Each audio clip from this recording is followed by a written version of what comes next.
Hello, everybody. I'm Sherry St. Marie. If you don't know me, I know a lot of you know me and have known me for a long time. So thank you so much for showing up. Those of you who are live, we enjoy the live aspect, right? It's fun. It's kind of like being right in the game instead of recording and everything being perfect and edited.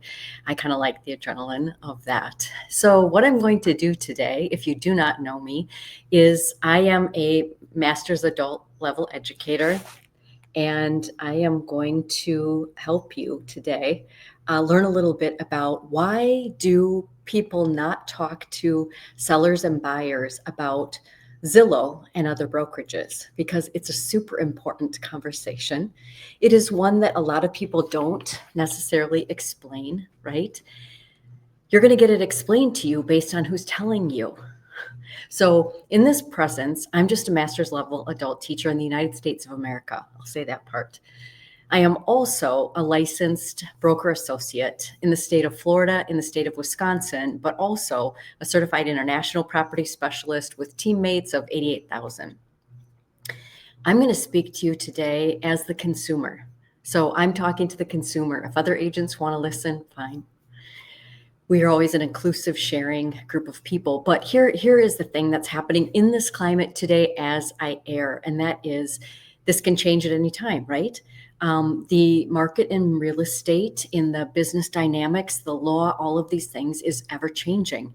I've been in it for 22 years, and in a large part, this is the biggest changes we've seen in a long time. Where I super care about today and always is the consumer and the rights they have and all of these kind of good things. Really intelligent consumers, both sellers and buyers, who are amazing humans, are intelligent, successful, all these things. They don't understand how a lot of this works, and it's not their fault at all. The dynamics change constantly. Certain things get explained in one way, and that's not exactly the whole shade, but okay. And then somebody else tells you the opposite, right? We're in the land of all of subject matters being. We have to educate ourselves. We have to understand a little bit of the piece. But today I'm super hyper for the consumer, is why I'm sharing these things with you. So I already explained the part of who's speaking to you. This is the part of Zillow to start with. And why do agents not explain to you exactly how that business model works, how they started, and things like that?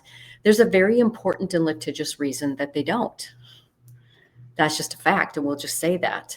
There's been a lot of lawsuits, and so there's a lot of people who are like, whoa, I don't want to get caught up in all of that. But here's the thing. I can tell you historically facts that are in the public about any of these things. So that's the premise I'm going to take with this. Zillow, back in the day, started as a data mining company, purely data mining. They were mining data. Look at what happens, right? They can trap your number. You put your number in, you call to somebody. It's data mining, right? Today, the consumers have built it to such a huge level, which we understand. And a lot of that is good. And a lot of it is really important in the marketplace.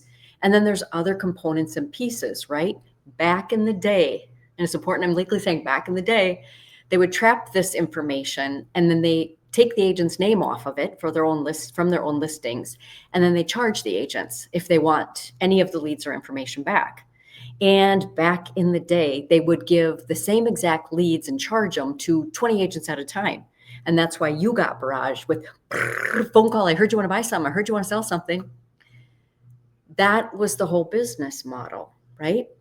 They have become, because it's consumer driven, the largest portal that everybody goes to for listings and information and housing and what did I think something's worth or not worth, and the Zillow's estimate. That's a whole nother thing, because they've not been in your home.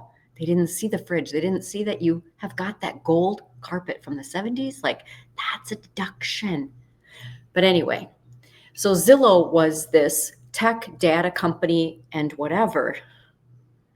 Zillow has also legally and technically become a brokerage. And there's not a single agent or a single brokerage that is allowed to disparage another brokerage.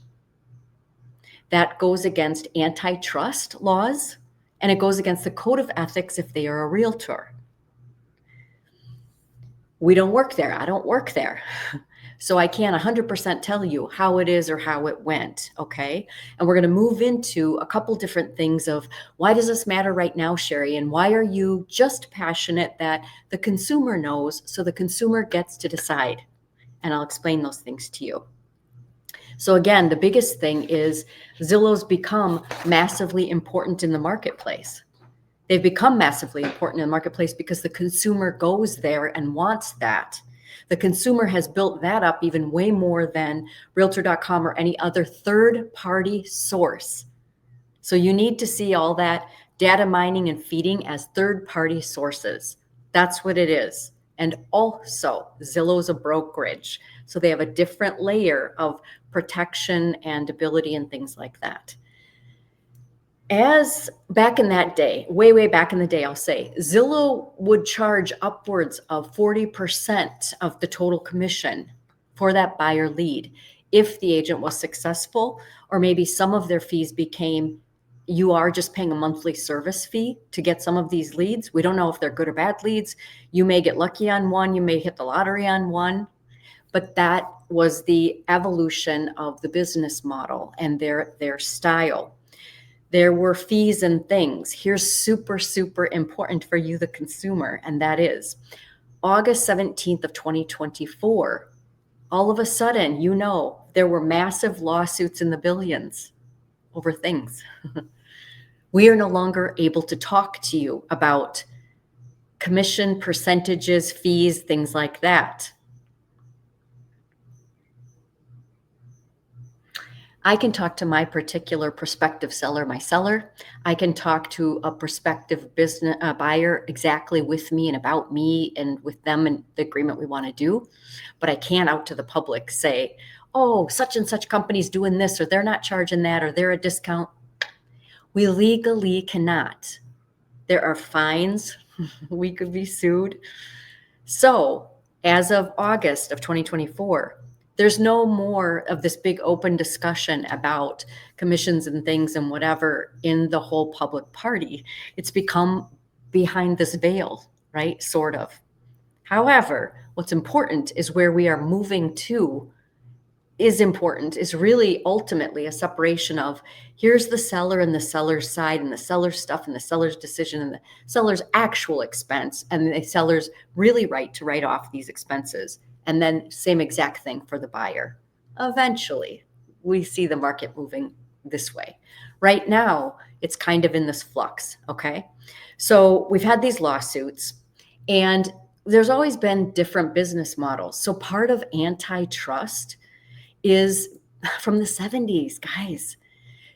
Business models and different business models are allowed to be used and produced in the marketplace as long as they're legal. So that's why you have upscale, very expensive luxury, and this is what we do, and here's the retainer you need to give us, and then there is the discounter. So I'll tell you the story now because it's so long ago in regards to antitrust. Back in 2003, when I was laid off from teaching, had just built our dream house, had 3 little kids, 2, 4, and 5, thinking, what in the world am I going to do? And people said, you need to get into real estate, Sherry. And I thought, oh my gosh, there's no way. Like, I want to be with my kids. I opened a brokerage myself in Middleton, Wisconsin, and I could not understand why at the time it was called commissions, were the dollar amount that they were. I just did not understand it.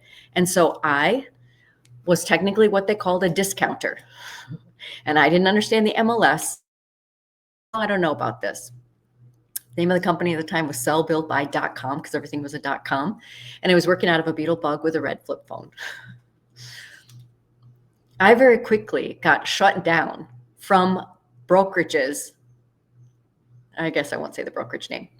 By a particular brokerage that in their broker meeting on a Tuesday said, this woman who popped up with her purple signs, because nobody had a purple sign, I went to the paint department to see what do all the signs look like. They look like male colors, blue and black. So I went with purple. And it was causing a little bit of a commotion in Middleton, Wisconsin. And so this brokerage had a whole broker meeting to decide we will not show her listings. She's a discounter. We're going to get her out of the marketplace. Point being, different business models have a right to exist and to serve. And that is the whole point of antitrust. You don't get to go against certain companies. You don't get to boycott other companies. You do not get to speak ill of another company to gain competition advantage, right? So those points are important. And so we are allowed different business models. Those things mattered back then, they matter today. Today, we're moving into a wild, faster, billions of dollars swing about the stuff. And again, why I care is for the buyer and the seller to have a little bit of awareness so you can make some decisions for yourself. Because fair cooperation is a thing. I'm going to check the chat real quick and I'll be right back to you. Okay, thank you. I just got a couple of people checking in. Thank you.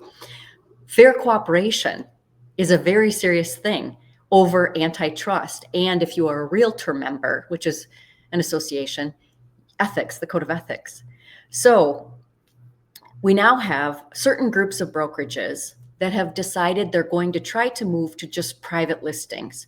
We'd like to talk our people into just doing private listings where we've got the seller and the buyer's wanting to come see us and they're with XYZ company, but we don't want that. We want to say, consumer, don't sign with them. The only way you're going to see our juicy listings is only to come to our brokerage. I just question that. And you have other people who are saying in law and in our new rules of fair cooperation, where if you want to be part of a multi-list service, which is MLS, I know we have all these alphabets that are so confusing, you have to put your listing on within a certain number of days. Well, these brokerages that are really pushing the private only listings, they have said certain things to their sellers about, oh, you don't need the MLS. So you just can stay with us and we'll do the best job for you and we'll get you the best price because we're exclusive. I can understand, and always a seller gets to decide. I can understand in certain situations, absolutely exclusive listings are the best for that individual person. There's no question. We have certain people like that, whether it be over safety, or I always like to give some social comments at the time, right? I totally understand why Bill Belichick might want a private listing. I totally get why he may not want, especially at this time in history of his legacy, may not want just looky-loos coming to check out his bedroom and how is it and what's going on and all these properties that he or someone else owns. I get that. The other side of that is, will you get enough traffic for that really expensive multi-million-dollar thing if it's totally private or exclusive? I mean, maybe you do, depends on the network of the people and stuff. But again, the right is that person gets to decide. That seller gets to decide. The business model shouldn't drive. This is how we do it, and so you're going to do it like this with us. It's the seller who gets to decide, right? Point being.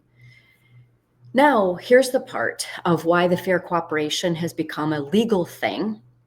It's always bad actors, right? It's always bad actors. It's the ones who don't play the game nice in the realm of fairness in business and trade and things like that when it comes to consumer protection. So if I am ever in our old system, and why the MLS went away was certain agents, which sadly it was never me, but I'm consequenced with everybody else who did whatever, looking at what are the percentages certain people or sellers are giving, and I'm only going to show you the expensive house, right? So that was okay, we're not going to do that anymore. Now it's going to all go away. You're going to be like this, not knowing, and you're going to have to just take your buyer to wherever. And the seller may or may not be paying something, but the seller's not actually paying. It's coming off on the whole purchase price, right? A lot of consumers don't understand this. And a huge point of what we're really supposed to be doing at this time in history is disclosure to the public, fair cooperation, clear understanding, what is best for the marketplace, not what is best for my own private profit as I can woo you into whatever, just sign right here. But then we move into, okay, they've done this now. And new business models are emerging. That always happens in business. It's exciting. It's fun. I like it.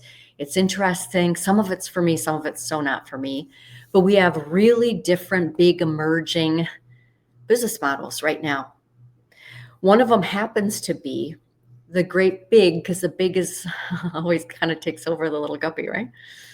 The big companies going like Zillow and others, and maybe Redfin and maybe Compass and maybe EXP and maybe all these different things. And again, I appreciate and support and am professional with every agent. That's my job. It's what we're supposed to be doing. It's what we want to be doing. But these business big models are taking over, having a little public battle, and you can see it. So Zillow right now is in a lawsuit with the National Association of Realtors. They are suing them over certain things regarding putting listings in the MLS or not, or other things like that. Zillow themselves, in a very large business move that we've not seen before, as far as I know, in 22 years, has taken a stance of, you seller, which really means if your agent messes up and doesn't explain it to you properly so that you can make a good decision, Mr. or Mrs. Seller, or they explain it to you wrong, you can't get your house on Zillow. Maybe, the legal word used was maybe. If you do not put it in the MLS within the first, however, 48 hours or 1 week, depending on your MLS in the area, you can't have it on Zillow. It won't be seen on Zillow. Today, there are 7,000 certain brokerage. I won't say the brokerage because I don't want to get into all this legal mess. A certain brokerage, 7,000 of their listings are being pulled from Zillow. It's in the news. Just check it out. And they can't come back on Zillow unless a different agent lists it. And I understand they're doing it because of clear cooperation. We need to participate in clear cooperation, in fairness, in if you want to multiply share your listings, because that's what an MLS is, or a third-party aggregate source. But then you also have to start to question, does another brokerage, because Compass is now a brokerage, right? Does another brokerage get to say, you don't get to see our listings, which are really coming from the seller agreeing to have it on the largest shown Zillow, right? And that's a great thing. But if you don't do it within the first week, you'll never get on here. The seller's really whose consequence, not that agent. The seller, your house, will not be shown in the US or globally. And does it, now that Zillow is a brokerage, do you get to say to another brokerage, you can't come back on our huge, fancy, juicy, big marketing machine unless you get a different agent? Well, that's an interesting question legally, right? So these different business models are emerging of some companies really trying to push towards exclusive only listings so they can control the data, so they can control the marketplace. Others are saying, hey, wait a second, we have laws of clear cooperation. We need to be willing and able to do that. And our sellers and our buyers and our consumers are getting caught in that stuff, which was exactly the opposite of what the whole lawsuits and pieces were about. We are supposed to be an industry of ethics and never, ever, ever putting the seller or the buyer ahead of our own profit or interest or brokerages. That is a huge component of our business. And yet not every agent does that. Not every brokerage does that. I want the consumer to know that is the most important part. We are supposed to be individually speaking and working with you on what is best for your particular situation. What do you want to do? You get to make the choice of, are you the right agent, or no, I don't like that agent, or that brokerage, I like the person, but I don't like the brokerage, or I love her, but she's not at the level I need her to be. Those are your decisions. We are never supposed to put ourselves or our private interests or what we need or anything above that consumer. And so it also doesn't mean that we, the agent, or we, the brokerage, have to do whatever it is you say we have to do. I have been in a situation multiple times, I could tell you stories that would just make your socks rock off, of the amount of people wanting to hire me, but these are the conditions, which have nothing to do legally with the conditions of real estate. And it especially in Naples, Florida. I don't have to agree to whatever the buyer and seller want me to do. When I'm saying the buyer and seller have to be the first priority above ourselves, we then, individual agents and also brokerages, get to decide, do we want to do business with you in these conditions? Are we willing to do it in this manner, right? Those are our decisions that we get to have. And so those things are important as a full caveat. When we have these different business models, again, that's perfectly fine. What's not fine is when a seller and a buyer, incredibly intelligent, really successful, and then also, because I'm an educator, the ones that have never done a contract before, don't understand. They would lose their shirt and their home and their ability because they don't get what you're talking them into or what you're saying while they're clicking and signing real easy. All those consumers matter. All those things need to be fair and good and explained and all of this stuff. That's the important part. When it is actually always a caveat of anything I ever say, and should be anything an agent or brokerage ever says, the caveat is the seller's actual preference and decisions when they understand the dynamics in their choices. That's the part that's super, super important and I care a lot about. Having said this and these things, my own personal opinion at this time today, does my seller want to be on Zillow? Gosh, I mean, they are the biggest, largest. Why would I prevent them? I say yes. Do we love every piece of every business model and every brokerage? No. No. I mean, no. And do I know everything? No, not necessarily. But do you see how I'm trying to give you balanced information? I want to give you balanced information. And then you just need to understand the market is moving, the industry is changing, ever changing. If you're in developments, meaning communities and things like that are bigger legal and stuff, it's always changing. And so the important part is that, you actually have somebody who you can trust, that you are making decisions with, and that you are talking these pieces out. I understand because I hear it every single day. I hear a lot more consumers saying, agent, I just need you to tell me what to do because this is just so confusing and different and dynamics that I didn't understand. We can help you make decisions by giving you a bit of advice and things like that. But again, the biggest invitation to consumers is that we aren't in a place in modern history in real estate where you can count on your agent to just make decisions for you. That was never legally fine. But today, it's more important because of due diligence and your rights and responsibilities that you can't have this attitude in the marketplace of, oh, I got a great agent. She or he's going to just handle it for me. That is so not the right great thing to do. We are an industry, although I love and have challenges in it and like and dislike a lot of things, right? Back in the day, listing agents used to be the boss. It was big dog, little dog is how it was explained, right? Big Great Dane and little Yorkie. The little Yorkie was the buyer, buyer's agent. You had to do whatever the seller said. You said jump high, turn around 3 times and snap your fingers. You better do it for me because I'm watching and you're not coming near my seller unless I, yeah. The seller didn't say that. The seller knew nothing about that. We are in a beautiful dynamic I'm excited about of, you know what, listing agent, and I'm a listing agent and I'm a buyer agent.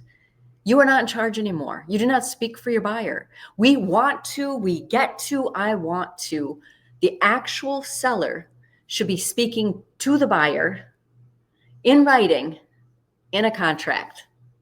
That's how we know. What did the seller say? What did the buyer say? What do they want? Not us moving the football and turning the corner and stuff.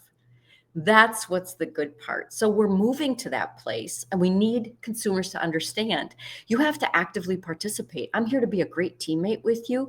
I'm here to help you kind of make your pieces, make your decisions, stuff like that. But you didn't hire someone to just handle it all for you. We just can't anymore in this day and age. And I think that's a good, important message to get out. Here's the part that's moving, and I want to end with a little bit of these pieces.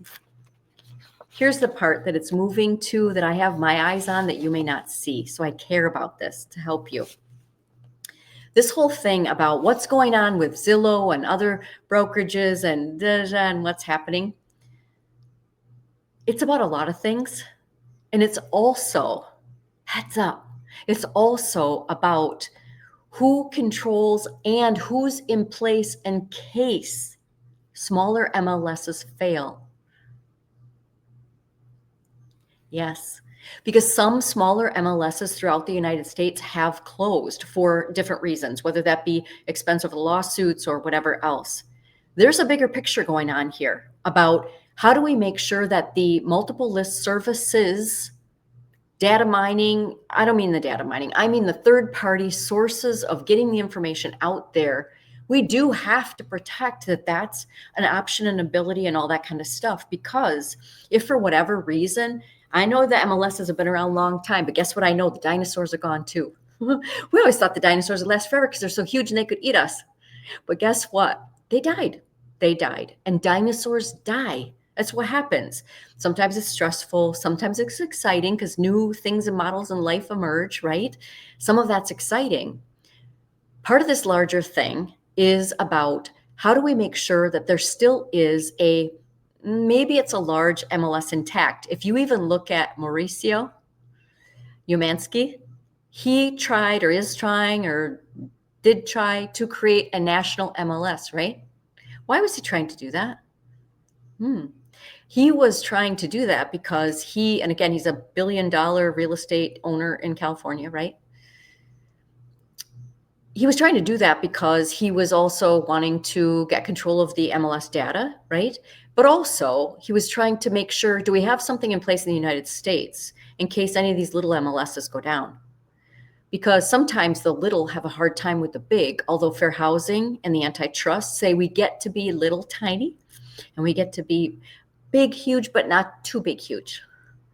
That's really what's going on in between some of this stuff that you're seeing is about having a source for consumers, which we want and is a good thing. If you want to sell your house yourself, please do that. I've never talked to for sale by owner into, gosh, you can't do that. You're stupid. I want to make this miserable till you sign with me. You get to make your choices. But a lot of this bigger thing you need to get your head up about is about the MLS concept, period. So that consumers, when they go look at trying to buy a house, they don't see just to buy your Aunt Betty Lou. Because I love her, but I might not want to live there. Those pieces are good and important. A seller, again, wants the most exposure for the most part. If they don't, great, it's your choice. Sell it just on your block, totally fine. But most people will find when they did not have the access to the MLS, the percentage of where they actually sold their property and the quality of that buyer, not as a human being, but as were the terms fair and good? Was the contract smooth? Did they get to closing? Was much better when you can talk to a whole pool of people and then whoever this house is great for, come to me. I'll give you an example right now. A piece of it right now is I have somebody who called me up and said, hey, Sherry, I'm just looking for like a really great deal right now. I mean, okay, but I'm in Southwest Florida, and especially, in Naples, that doesn't happen a whole lot and whatever. But anyway, this person called and said, I just want like the greatest deal. It's all I'm looking for. And what she was looking for was like $85,000, even less than this price point that was under $400,000, which we almost never find here, right? That's fabulous, but that has nothing to do with my seller, right? So we get in these spots where buyers decide, gosh, I think I'm going to, do this in the marketplace, or I have access to this piece, or whatever. Part of what teaches us being able to see multiple properties, each individual seller is their own decision, their own dynamics, their own situation. And the same thing for a buyer. If you're going to remove so much that buyers can't see and don't have enough choice, that hurts, for the most part, a buyer and also the seller. And what are we supposed to be doing? We are supposed to be serving the public. We are a service job. We are not supposed to be profiting over the actual consumer. That's why we have consumer protection, right? So I just want to put this little piece in play to you about when you see actually agents, and I see it all over social media right now, so there's huge posts going on about really going after certain brokerages, Zillow, which is actually a brokerage, and other agents and brokers making comments and just, wow, don't do that because they are a brokerage. We are not allowed to disparage them. You could lose your license for it. We can't do any of this antitrust stuff. What I'm allowed to do is to just be a neutral educator in the marketplace, particularly being a master's level adult educator. Again, the ending point is that there is no agent or no brokerage that should benefit, profit, get fun and deals and toys and things above the consumer themselves that's in the transaction. That's the whole point. And sellers and buyers don't understand our industry, and it's not their fault at all. I mean, even if they have done this a couple times, they've never been in this environment. They've never been in where everything is moving constantly. I am in more than 15 hours of classes a week, and I have been repeatedly for the last lots of years, but particularly this year. It's because that's just what's happening, and it's super important. I am passionate also about real estate, obviously. I want to just in a positive realm be out there giving you little things for you to think about or check on or ask questions. Ask of the agent and the brokerages that you trust and want to work with, which is great. And I am certainly and always have been an agent who I am not what we call broker centric. That means I'm so happy to work with any agent, any broker, as long as we're doing nothing illegal, right? I will not go to jail for anybody. It's just been a policy for life.